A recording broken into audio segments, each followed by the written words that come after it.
Let me tell you of the days of high adventure.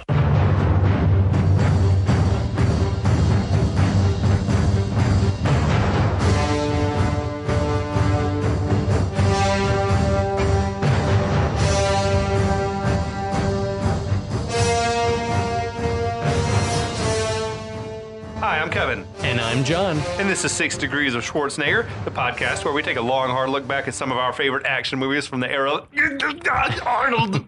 Schwarzenegger is the icon of the genre. And we're taking a deep dive into some of these 80s and 90s cult action movies, and we're breaking them all the way down.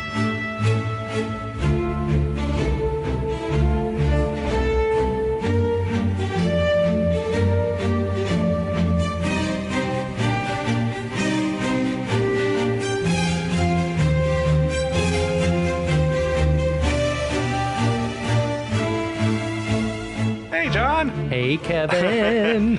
You ready to take another bite of this apple, the Red Sonja apple? Oh, a red delicious. I am. Welcome back to the podcast, everybody. We are super, super excited that you are with us in our second round of revisiting. I won't call it a classic because it's not, but it is enjoyable for being kind of terrible. It's a lesser known Arnold movie.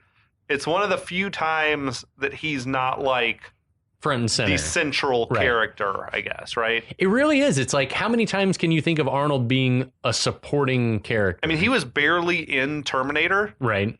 But, you know, he still was like so memorable. The title character. Yeah, of course. But man, I don't know. It's still... All right. So as someone who saw this movie with fresh eyes for the first time a couple of weeks ago, what were your initial impressions of Red Sonja? Because I knew a little bit of the backstory of it, and that Arnold thought he was signing up for a cameo, basically. Right. I was surprised how much Arnold was in it. Right. I was expecting like it to be, but I was expecting he was in maybe like 45 minutes. I was expecting him to be maybe more in like 25 minutes or something, which is still goes beyond cameo status. Right. You know, but I was surprised at how much he was in it, and I knew the reputation, you know, like Arnold thinks it's the worst movie that he's ever done. Yeah, I saw that. Like, it's not that bad, dude. No, it's really not. You've done worse movies than this, believe me. Batman and Robin, trash. Yeah, it's absolute garbage. Yeah, and we'll talk about this in our recap in the final episode, so you better tune in for that in a couple of weeks' time, a few weeks' time.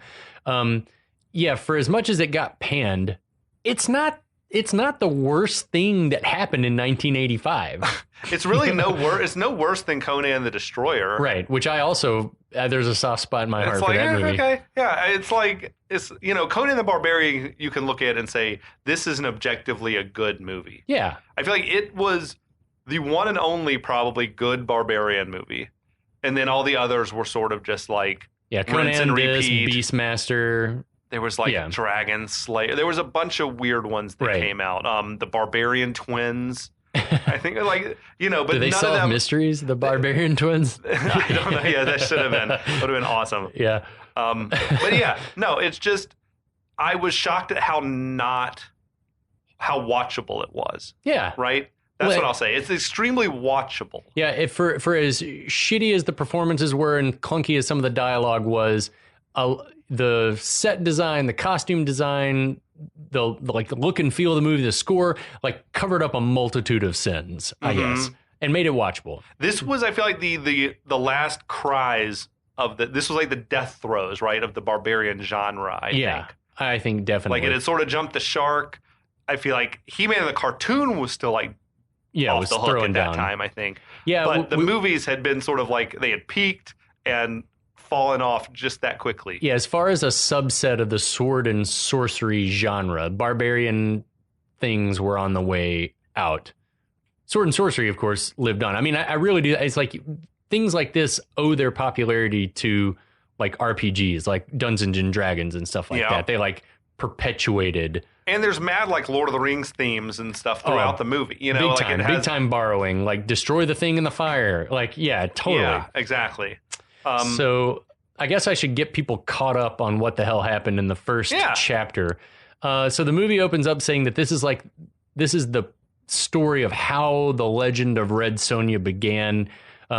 It opens up with a blue fairy telling us that Sonja's family had been wiped out. She'd been sexually assaulted by Queen Gedren's soldiers because she spurned Queen Gedren's overtly sexual advances. Yep.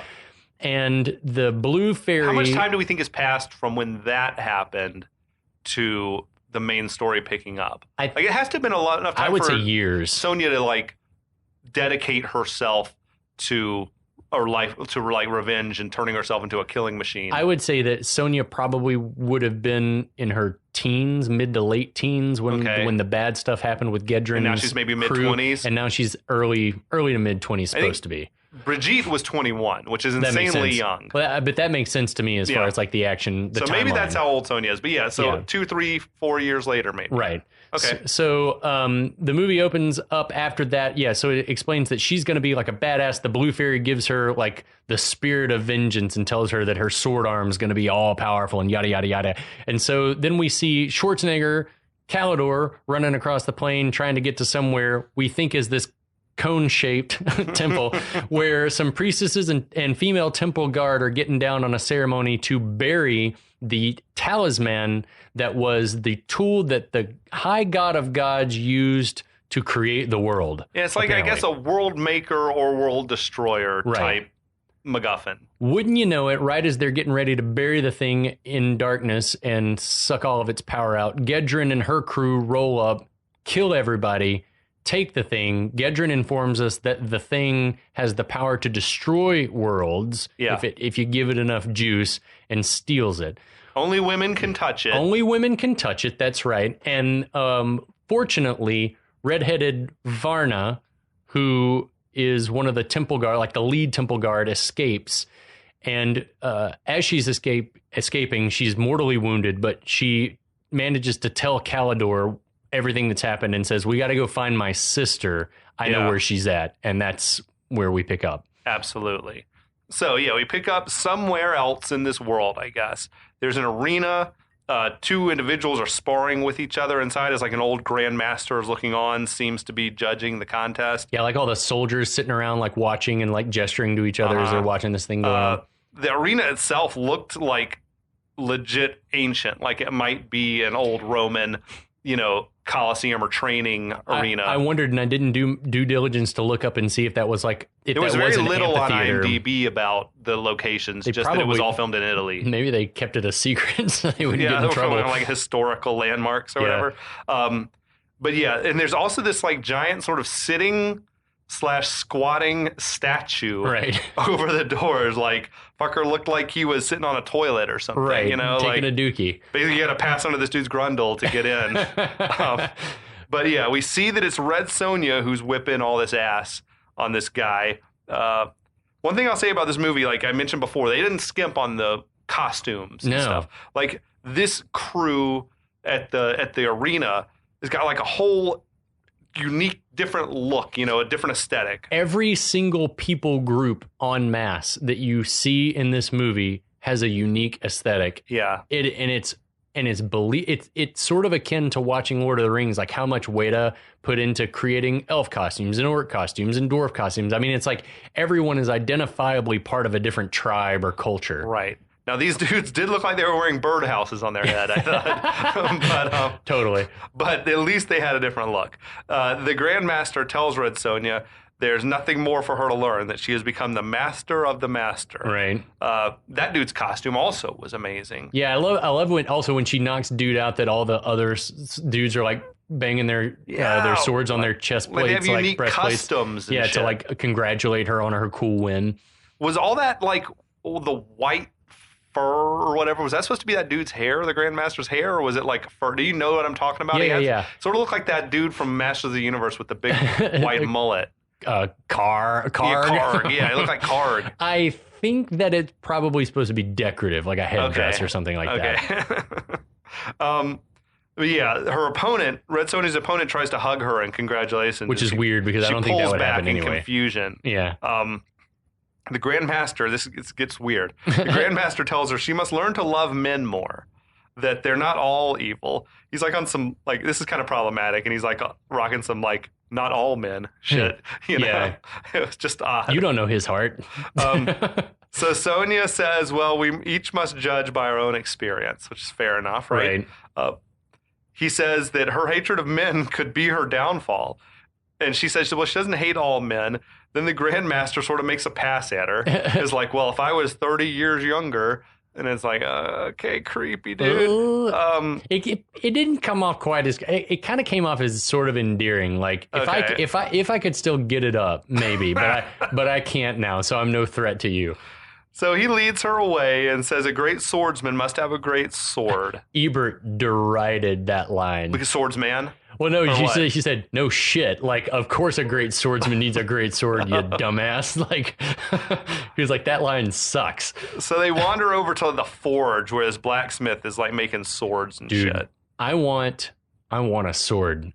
I would also love to do some smithing. I think that'd be so much fun. Mm-hmm. That'd be badass and good for your body. Get yourself an anvil. Yeah, exactly. Take out some aggression, pound some metal. The Grandmaster tells her to choose. It was like Miyagi telling Daniel to choose a car. Yeah. Type shit. You choose. Which I always thought Daniel chose the wrong car. Yeah, I know. There were some better looking cars. There was there was a sweet little compact blue sort of convertible that I was like, oh, that's the one right there. Anyway, she examines the swords. She hears that voice. The voice of vengeance. The beginning again. Yeah, the exposition fairy, the patron saint of revenge. I love the exposition fairy. She's Sonja. She's like looking around. The Grandmaster's like, Sonja, what's going on? What are you doing? Grandmaster's like, It guides her to a certain sword, I guess, which she pulls aloft, and like there's a mystical whatever music swells. There's like golden light. It's very like Sword in the Stone, King Arthur stuff. I feel like they could have done this better. I totally agree. Like, it should have been more magical. It shouldn't have been just like there's one sword that's been pre-made that's sitting on the rack. She just pulled one out of the rack. Sonja shouldn't have been buying off the rack. That's why I feel like any type Lord of the Rings situation or any Excalibur, whatever, like there's always some special lore about the hero and their sword. Like she should have had to retrieve the sword from somewhere.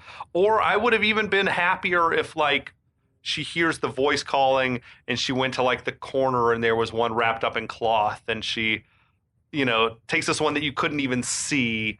It was hidden underneath like whatever and she unwraps it and it was like. You must choose wisely. Yes. It was just like, this was just, she just pulled one of a dozen out of the thing. And to me, it didn't even have like that cool of a look or anything. It had like the extra little bit of like gold above the hilt. It was like a double hilt. Yeah. Which, I don't know, it kind of looked cool, but whatever. Yeah. Yeah. It just was like, you expect a more, we know, we'll get to it. There were some moments in this movie where they were definitely just trying to pad the runtime. Yeah. And they could have gotten a little bit more bang for their buck, like here. Yeah, just totally. Like padding this scene out, make it more epic. Yeah, agreed. Anyway, Kalidor comes galloping into the arena, like passes right under that dude's gooch, the statue. He says, I'm looking for Red Sonja. She just steps out, says, yeah, I'm Red Sonja. He's like, we got to talk about two things. First, Sonja's hair. Like, do you think that's real? Do you think that's Brigitte Nielsen's coming out of her scalp? It kind of looked, the top bit looks real. She's wearing a headband the whole movie, right? Yeah, it could sort of hide a seam. I think that it is, her hair's been dyed and they've got that thing clipped, but it looks, for what it's supposed to look like, it looks believable. I was like, they either it's real or they have just the most amazing wig master on this production. I'm telling you, they skimped on nothing but the acting. Yeah. And I will say the short chop bit on top, like, definitely is her hair. Yeah, for real. Yeah. Yeah. So it's just, they did a killer job with that. In fact, it might just be clipped into that headband and just looks amazing. Number two thing to me is like, is it just me or do you feel like a little melancholy when you see Brigitte Nielsen in these and she's young and pure? And yeah, I do. I mean, she just had her baby. Yeah, she had a kid when she was like 54 or something. Crazy. So I feel, like, here's what. Life is a journey, and her journey has been topsy-turvy like anyone else's. Maybe hers more so because of, the excess of Hollywood and yada, yada, yada. And I feel like Hollywood like ran her into the ground. Yeah, like took advantage of her. And definitely. But, you got to hope that people find themselves and that she's found peace and she's happy and healthy now. And she seems to. She's married to like a dude that's our age. Hey, good nice. for her. Yeah, good for that guy. Yeah, good for him. So Kalidor, back in wherever the hell they are, Kalidor tells her, your sister is dying. I can take you to her. Very just matter of fact. Yeah, it's like completely flat delivery there. Arnold was like, I need lines I can remember. There was no sympathy or anything like in the way he said it. Your sister's dying. Okay, cool. Okay. So Sonja bids farewell to the Grand Master, hops on her horse, and follows Kalidor, no questions asked. Thank God the horse was parked right there in the arena. They're riding across some green countryside. More killer outdoor photography. They arrive at this giant stone statue of like an ox. It looked like a garden full of stone statues, and that ox-like thing was like the most prominent one. That was the only thing in the whole movie that I was like, I can't exactly tell what all is happening in the painting. I think that one I thought was real, maybe. Like maybe it was constructed because it wasn't so huge that you couldn't do it. But then it was also like it was almost built on top of like a dinosaur. That's what I thought, that they'd put something on top of something else or in front of something else so that you couldn't tell exactly like what was going on. Scaled sort of thing underneath. Yeah, like a it looked like a dinosaur fiberglass statue you run across like out west somewhere. Yeah, but Kalidor had like parked Varna underneath this thing, I guess, to keep her out of the sun or whatever. Varna seems to be near death. Right. She tells Sonja that the talisman was stolen, the priestesses were massacred. Sonja tells her to save her strength, tell me later. So I want to know, like, in another version of this movie, in the director's cut, like, was... Like, Sonja says, you killed my brother and my sister later on in the movie. We'll get to this. But, like, her whole family is supposed to be massacred, I guess, except for Varna. So do you think that, like, was Sonja supposed to become... Like, Varna's telling her all this stuff. Like, she's savvy. Like, she's in the know about all this. Sonja's hip to what the talisman is. Like, was Sonja in training to become part of the guard? I bet yes. I bet, like, maybe Sonja's family, like, the daughters become... part of this warrior clan. So they're like part of they're part of a tribe where all the people become protectors of the talisman. Yeah, I like that idea. And I don't know if there was another sister that got killed at the massacre at the house. Makes it sound like a younger sister, perhaps. Probably, yeah. Or if when she talks about you killed my sister, if she's talking about Varna, I don't know. I wish that she was related to Dar.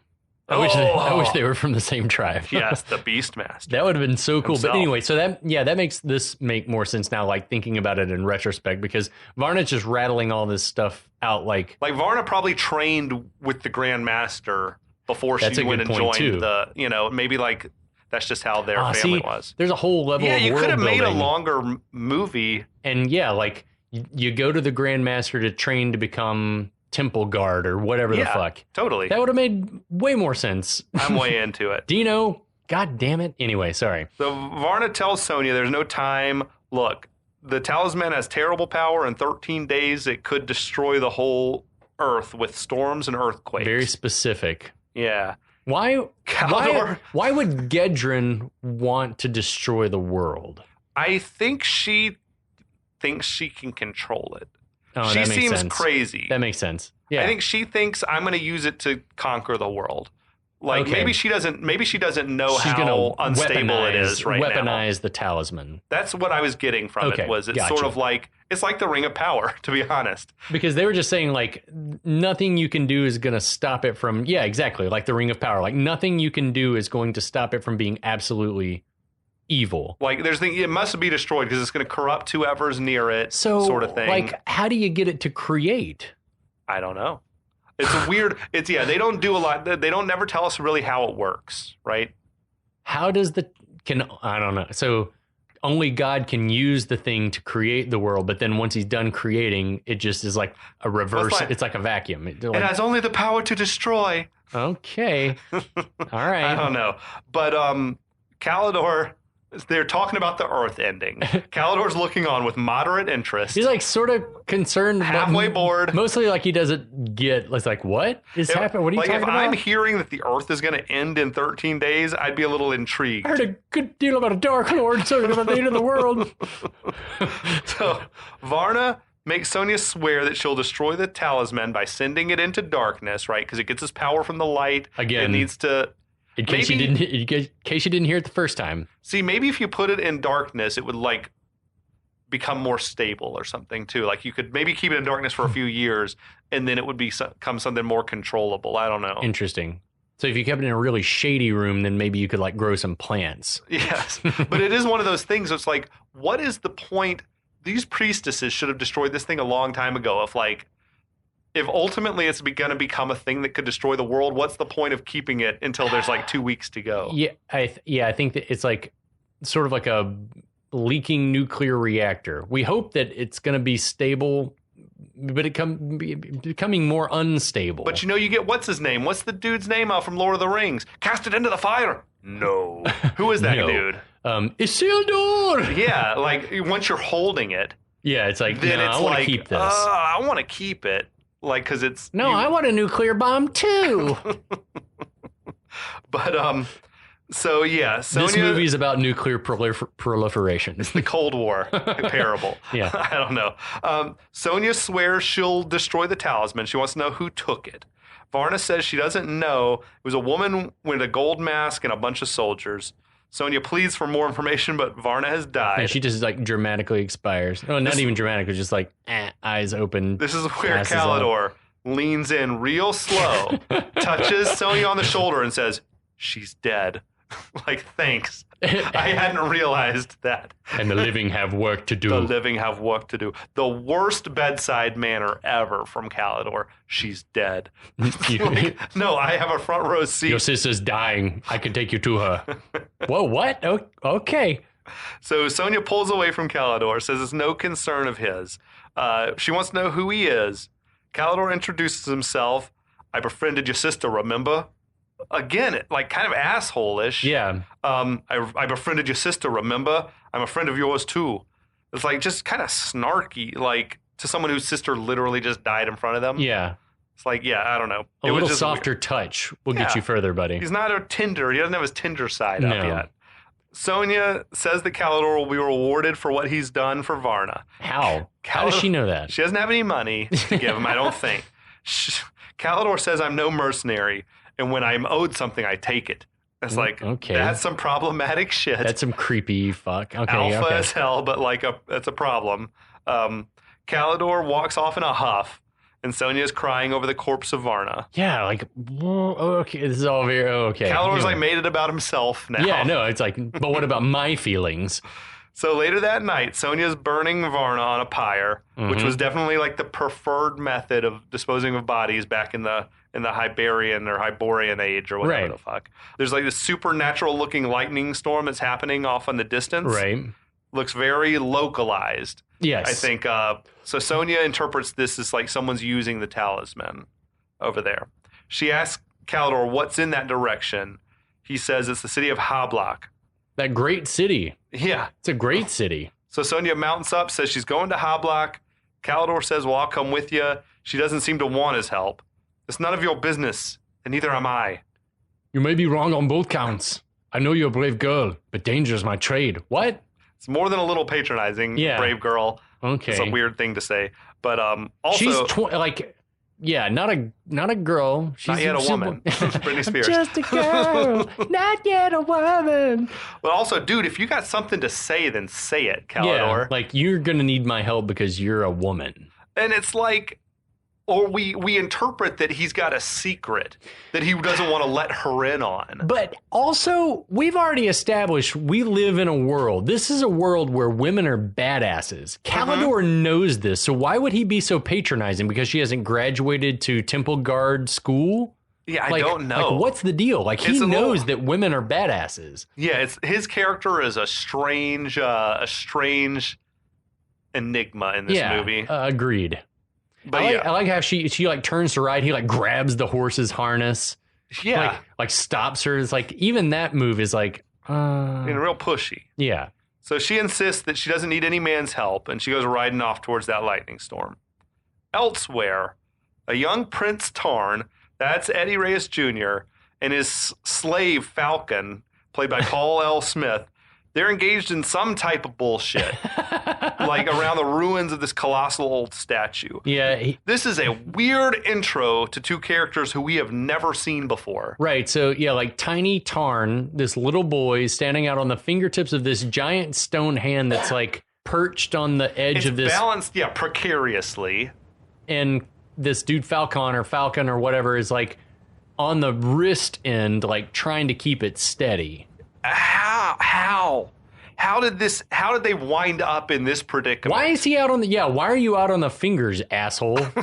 I don't know how. Was he like, did it just it's I want to see what happened just before this, but this is like some sitcom shit. It really is. It's it's supposed to be. Well, I mean, it is funny because like the kid Tarn is like berating Falcon, like calling him all kinds of names and vicious stuff. Yeah. We'll talk about like, he was like calling him slave and you big dumb oaf and all that type shit. Talk about the way they're dressed. Like Tarn appears to be about 10 or so. He's dressed in like this crimson and gold robes, carrying a sword. He's got what looks like some sort of a crown that he wears on his head. And, well, both of their outfits are very, very reminiscent of like, I don't know what time period, but like ancient Chinese dynasty, like imperial clothing. Especially the headwear, I thought. Yeah, the headwear especially.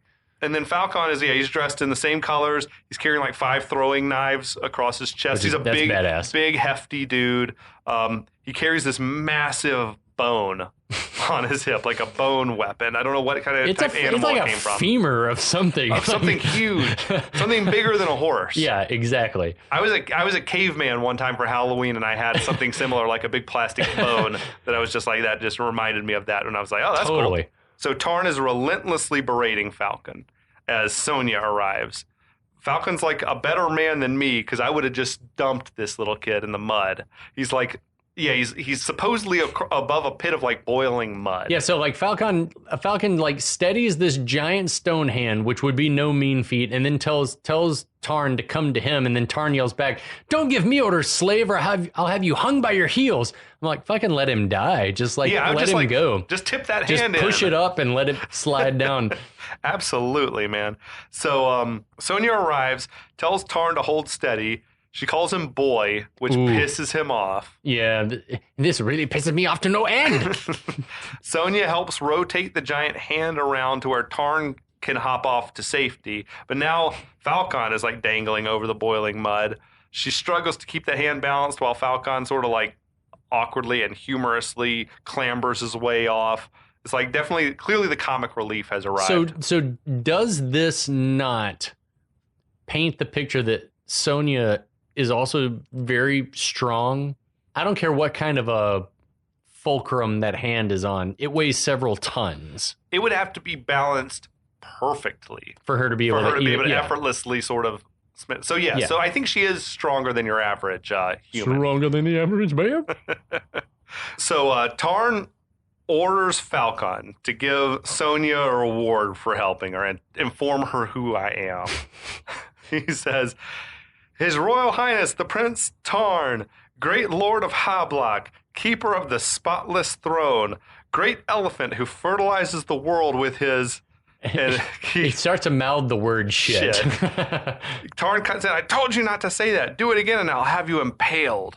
Wait, I mean, but obviously Falcon's like reciting some like titles. So is that not an actual title? Yeah, I don't know. Maybe he doesn't fertilize the world with shit. He must not like that one. Yeah, well. This dude, Paul Smith, has an incredible voice. Well, I love the little bit of, I don't know where he's from. I would argue probably though he's like from New York somewhere, because like sometimes like a little like Brooklyn or whatever like creeps in there. It's like, I think so. He's awesome. Paul Smith is awesome. He's also got the coolest name in the movie. Falcon is like by far the coolest name of anyone. Anyway, Falcon gives Sonja a gold piece as a reward. Sonja looks around at the ruins of Hablok, says it looks like he needs the money more than she does. Falcon explains that they were attacked by Queen Gedren. Sonja seems in disbelief at the mention of the name. Gedren? Yeah. Queen Gedren? Yeah. It's not great acting. Not great acting at all. I feel like the cracks are showing in like Brigitte's acting prowess. Falcon says, she destroyed the city with her new weapon. Okay. It's very unclear how anyone actually uses the talisman. But how does anyone use the Ring of Power? Is it like you will something to happen and it happens, or? Yeah, so I mean, we see the invisibility when you put it on, but I also think that that it conforms to like whatever the strengths of the wearer are. So hobbits are known, according to the book The Hobbit, for like being, they can sneak around. Bilbo's the burglar, quote unquote. And so Frodo, not wanting to be seen, isn't seen, but he's transported into the world, like the Wraith world. So like if Gandalf put it on, some other right, and he felt like he'd be too powerful. Same with like Galadriel. Yeah, it's like he'd be righteous, but he'd be self-righteous. It was like, I know what's right, but it would become like overbearing. But like, what could a person wearing the ring, what can they do? Like, do they have abilities to like level a mountain? Can they just say, I want this mountain to disappear, and it would just disappear? A great question. I think that's how I feel about the talisman. It's just like, how does it, do you just point it at something and a storm happens? Well, Gedrin says that it has the power to destroy with storm and earthquake. Yeah. So if that's specific, and they mention it twice in the first 10 minutes of the movie, then I guess that's its deal. I just don't know if it just destroys indiscriminately, or can you control what it destroys? You can direct I don't really know. it, but I don't know how you direct it. No one ever explains how you direct it. Not at all. But whatever, that's fine. So Sonja wants to know where she can find Queen Gedrin. Falkon says she's gone to Birkebane, the land of eternal night. Okay. Not the greatest place probably to take something that needs light for power. Yeah, exactly. Falkon says she can get there. She can take the long scenic route, or she can get there quickly by taking Brytag's toll road. Okay. Which clearly sounds like a bad idea. Yeah. Well, no, I'll take what's behind door number 2 for sure. So during this, Falkon is like moving these heavy stones around as well to rebuild Tarn's throne. I love that, like put his throne back together. Like during all this, he's like rebuilding Tarn's throne. He's clearly very strong, right? He tells Sonja that like Gedrin destroyed half the city with the weapon and demanded surrender, and Tarn's like, I refuse to surrender, and Falcon's like, yeah, so she destroyed the other half of the city. Like that bit is like, his timing feels very like vaudeville, like very that kind of performance, and I love it because it's so out of place in this environment. And Ernie Reyes Jr. is killing it as like the bratty kid. Oh yeah, totally. It's so good. Prince Tarn gets real sexist and says like, do you want to join my army? We need a cook. Oh. That's fucking vicious. It is, yeah. Sonja's mounting up to leave. She advises Falkon she should spank some manners into the prince, basically. There was an actual laugh for me where Tarn tells Falkon, we'll dine in an hour. And Sonja goes riding off. And Falkon calls after her like, you wouldn't happen to have a tablecloth, would you? That's good stuff, It is man. good. So as Sonja rides alone through this misty valley, we see that Kalidor is following from a distance. There's like an ominous sort of musical cue, but I think we know that he's a good guy. Yeah. Right? Yeah. Okay. After nightfall, Sonja arrives at this massive stone wall and gate. There's like ramparts and shit. Like it looks like a old fort or something. Now, I will say, she goes to the gate, it's locked. I would say, granted, you're going to need your horse, I guess. You're going to need a horse. But this was like the most climbable gate in the world. Like, if a person just really needed to get to the other side, it was like a... Could be done. You picture sort of a rope, like a cargo net. Yeah. It was like that style made of wood. Like, you could just easily climb it and hop down on the other side and then maybe find another horse or something. Yeah. But, the set was fucking cool, man. It looked real, right? Yeah, I wonder about all the, like, a lot of the locations in this movie. I'm like, where was this? Because if it's in Italy, like, they could have some ancient ruins, that they are now filming locations. Yeah, I'm sure there and are stuff like that. Because this shit was not like plywood and shit. This was like real stone or concrete. It could have been a World War II bunker or something. Maybe, yeah. As well, but whatever it was pretty impressive. So, yeah, the gate is locked. Sonja calls out to Brytag to come open the gate. Yeah, she started yelling, Brytag! Brytag! That nag. Yeah. I'm kidding. A man's voice calls out from upstairs somewhere. Yeah. Not so fast, redhead. Come up here where I can get a better look at you. Okay, That's creeper. a bad idea, clearly. Yeah. Sonja says she has no time to waste, but the voice calls back that he has plenty of time, which I kind of liked. Sonja reluctantly rides her horse up to the higher level of the structure where she encounters a bunch of soldiers. Again, amazing armor for this new group of people. Like very reptilian looking armor. It kind of reminded me of the Jun at the end of the Beastmaster. The one with like the wings, like the bat wings. Totally. Yeah, it was sort of like fins, on the. It's very cool. It's awesome. It's like webbed sort of wing type shit going on. So she rides in further. She finds Brytag reclined on a throne in front of a huge golden statue, which I felt like the golden statue might have been a statue of Brytag. I think it was too. And Brytag, we should mention, this is Pat Roach, who was the big Nazi that beat the shit out of Indiana Jones at the plane, like in that scene, in that iconic scene in Raiders of the Lost Ark. Yeah. He was in all the, at least the original 3. Oh, really? I didn't know that. I think he was chopped out. His scene was chopped out of the 3rd one. But he was like... Was he the big dude that beat the shit out of Indy in Temple of Doom? On the conveyor belts who got crushed in the Rock Crusher in Temple of Doom. So he was the abusive slave driver. Yeah, I feel like that beard that he had in this movie might have been left over from Temple of Doom. All right, now we're talking. Yeah, that makes sense. Yeah, it was rad. So he calls her a wench, tells her that this is his land and all who pass through must pay him tribute. He's flanked by a couple of scantily clad, like, buff bodyguards. One of them was Sven Ole Thorsen. Hey! Sven! We love Sven. Arnold's bodybuilder friend who turns up in most of his movies. I love that. In some capacity. I love the loyalty. Yeah, dude, I dig it. So she asks how much it's going to be to pass through. He says he doesn't want money. He wants the tender kind of tribute that all women pay to Brytag. He says this fingering his large golden key. Oh, yeah, dude. It's I'm telling you, man, this movie's horny, dude. Yeah. Everyone's trying to fuck somebody. It's gross.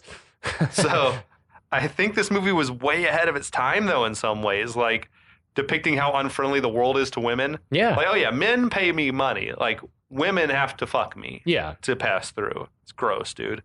Conan and other barbarian movies, like, is like a misogynistic world big time, that they're existing in. It's unfriendly to women, and the fact that you have these powerful women characters is kind of cool. Yeah, agreed.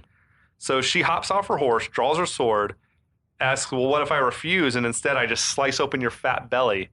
And he starts laughing. This was also funny to me. Yeah. He says, I fought 177 men, and only one survived, and he's got no legs. Yeah, I loved all that. That shit made me laugh out loud, same.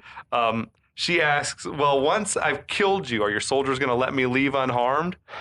And then... I love this whole bit. Yeah, Brytag tells his men if she kills me, they're to let her leave. Yeah, when she's killed me, you'll let her go unharmed, won't you? And there's this very like half-hearted chorus of agreement. Like, yeah, sure, we'll let her go. Yeah, it's fine. It's cool.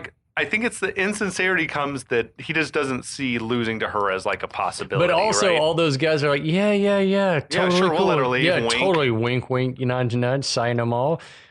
So Brytag draws his sword, says, I'm going to feed your eyes to the bird, red hair.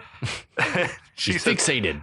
I don't need eyes to find you. I can smell you at 100 paces. Her delivery is woof. Yeah, she was way too green. She does not know how to talk. To like try to deliver zingers is not not going to work. They trade some blows. Brytag knocks the sword out of her hand. She grabs a torch and sort of uses it to keep him at bay. Right. She gets back to her sword, picks it up, busts out some sword moves. Very cool looking. Yeah. They trade some more blows, find themselves like nose to nose in sort of a stalemate, like test of strength type shit. Brytag shoves her away. She lands a big blow on his shoulder. Blood splatters everywhere. He's furious. It's like the reddest blood you've ever seen. Then, he says, I will tell the future in your entrails, red woman. She says, I know my future. You have none. Again, she's like struggling to get the lines. Find with the emphasis. I know my future. You have none. Yeah. But anyway. So Brytag comes barreling at her. Overpowers doesn't like her. just swinging again and again. It's just like melee shit. Yeah, exactly. The wound to the shoulder has not slowed him down a bit. He's had worse. So he knocks her down. Brytag sort of has her pinned down. He's got like leaning his whole body weight on her. They're back up against like his throne now. He's got her pinned down on his throne. Yeah. So I think she gives him a kick in the balls. Like a push kick, like not just like a up basically punches him in the dick with her leg. She mashed him. Yes, exactly. So, she hops up onto his throne. She narrowly avoids a big sword swing from him and flips off the throne. That's badass, that front flip. Is that her buff I feel like that bodyguard? I feel like that stunt double? I feel like that stunt double is a man. This was a good, like, this one you couldn't really tell, but some later ones I'm like, yeah, that person's got like guns. Belts. You know what I mean? But yeah, so now Brytag turns around to face her. She stabs him right through the heart. Yeah. Pretty sweet. He falls back. He's dead. She takes the key off his corpse. No one dies like this, though, right? He just like groaned and she like stabs him in the chest and goes, ah, and just sort of falls backwards. Back and he's dead. It's very like Monty Python looking. So Brytag's soldiers instantly begin to move in on Sonja. Clearly not men of their word. No, not at all. She readies for battle. Like, yeah, they were quick to break that promise. So just then, Kalidor burst onto the scene. Deus Ex Machina. Yeah, starts laying waste to these dudes. Siskel and Ebert hated this. Hold on, Sonja. Like, they're like... For sure. Dude, I don't even know. It's very polite of the bad guys to come at Kalidor one at a time. And this is another thing that Roger Ebert said is like, you know, the unspoken rule of movie swordplay is that the bad guys wait one at a time and attack the good guy. Just like, we'll get her eventually. One of us will overcome her. So Sonja, she takes out a few of the soldiers, hops on her horse and rides out. Kalidor is continuing to kick ass. He like knocks over this huge rack of armor or something. I just want to say, like, she just killed Brytag and whipped some additional ass. But it sucks that they've kind of diminished the strength of her character by having Kalidor jump in and save the day. I agree with that. I also agree it's a weak move for her to flee. Yeah, totally. Yeah, you got this. Don't you got to get out of here now. Now, she does have the world is at stake. You know, like she's got bigger fish to fry. So I'll give her a pass on it. Yeah, I guess that makes sense. It's like if you're the only one that can defuse the bomb, if you're Stanley Ipkiss, we need you to survive. I love this, though. She goes riding out on her horse. Somehow, Kalidor's already ahead of her again. He's down at the bottom of the stairs getting onto his own horse. It's like, how did that happen? No one knows. I don't know. But so they ride to the gate. Sonja unlocks it, swings it open. Kalidor tells her, go ahead, I'll hold these guys back. It doesn't make the most sense because he could easily have just escaped with her. Yeah. She wanted him to come with her at this point. Yeah. She's like, what about you? He's like, don't worry, I'll stop them. Instead, he slaps her horse with the flat of his blade, closes the gate behind her, and then like rides into the thick of these guys. He's just like riding ahead with reckless bravery and lots of grunting. Yeah, and Sonja's like stops to smile and admire. She's like, "Oh, that's awesome." The only way that this makes sense is because you only have Schwarzenegger for half the movie. Yeah. It's like we got to make the most of it. We got to have you disappear for some reason. Yeah. We need some scenes, some weeks we can film without you. You know, whatever. But yeah, so she rides off as Kalidor just like is riding circles around these dudes, just taking them out, I guess. Yeah, whatever. Probably. Or maybe he's going to get killed. Yeah. We don't know. What if he died? It'd be amazing. Like just a gruesome death and she like saw it. Imagine how surprising that would have been to moviegoers. If Arnold had saved her life and he died right halfway through the movie. That would have been amazing. It kind of would have been great. I think it would have been awesome. And it like fueled her to become even stronger. Not that she needed help. Yeah.